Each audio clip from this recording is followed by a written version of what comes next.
What is the point of coming here? Why do we come here to discuss the Dhamma? Yeah. It's so we can understand about the truths. So what is the truth now? Dhamma. Dhamma. And what is Dhamma? What is Dhamma now? It's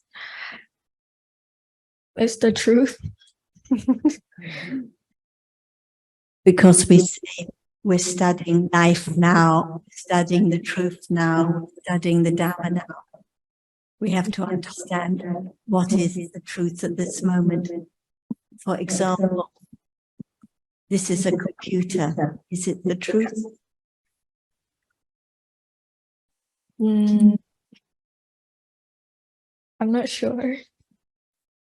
Can we say that in ordinary day language, when we speak to our friends and we speak in the way of the world, it's true. This is a computer. This is a table.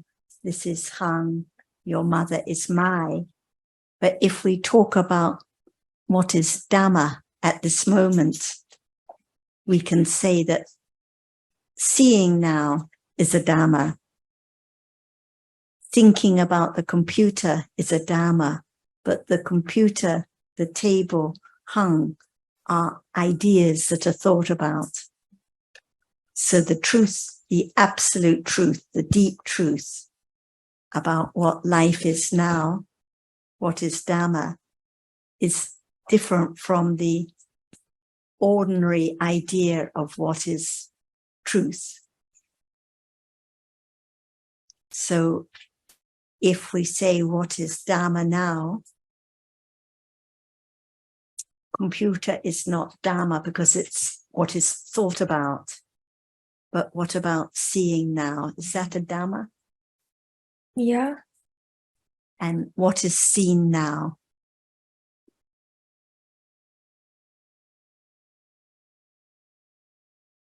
Seeing is seeing. Right. And what is the object of seeing? What does the seeing see? It sees the objects. Yes. Is the object the computer, the table, your mother? Or is that thinking about the object that is seen? That's thinking. Thinking about it. If you close your eyes and open them quickly, is there any idea about computer or your mother, or only when there's thinking about it?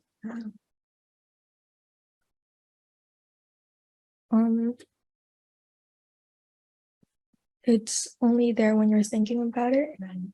So what is seen, what is visible? It doesn't matter whether we call it the visible object or the color or the light. That is the Dhamma, the reality.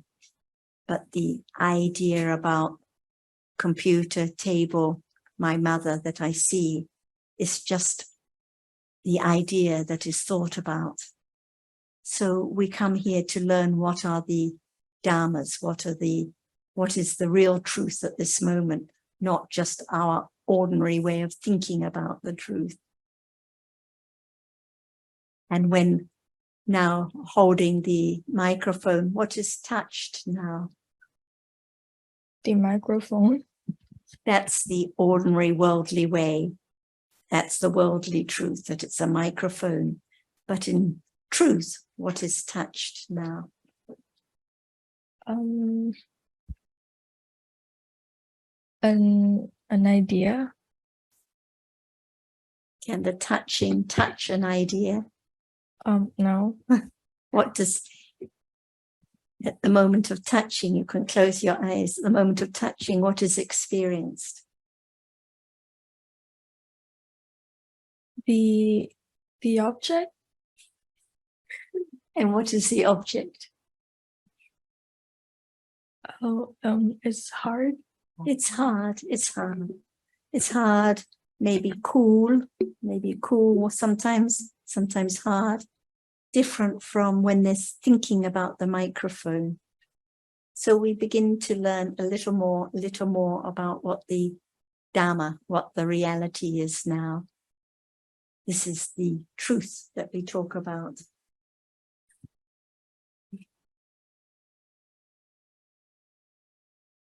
So the hardness is different from the idea of microphone.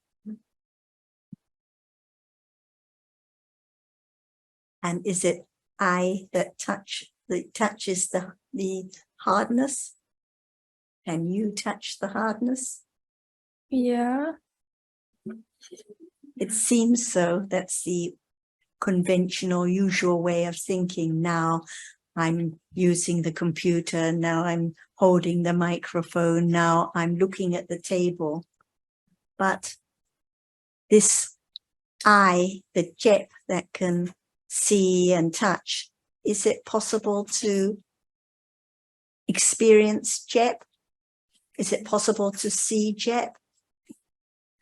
Is it possible to hear jep?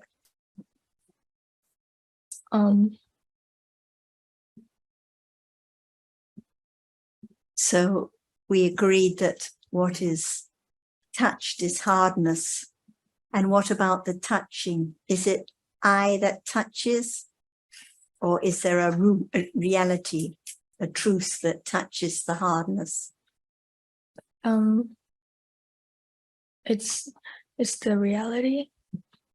So it's just a moment of touching, but we think there is an I that sees, an I that hears, an I that touches. But actually, now there's just a moment of seeing what is seen, and many, many moments of thinking, a moment of touching the hardness, many, many moments of thinking about I, thinking about something that's touched. So we learn that no I that can be found at all. Yeah. Sit in this room.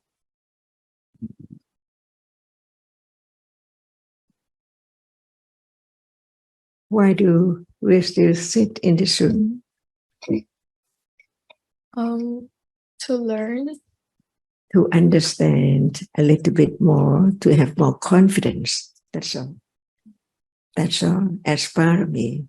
Because without a little more understanding, there cannot be the direct understanding of what is there now as it is, as the truth that we have heard about it.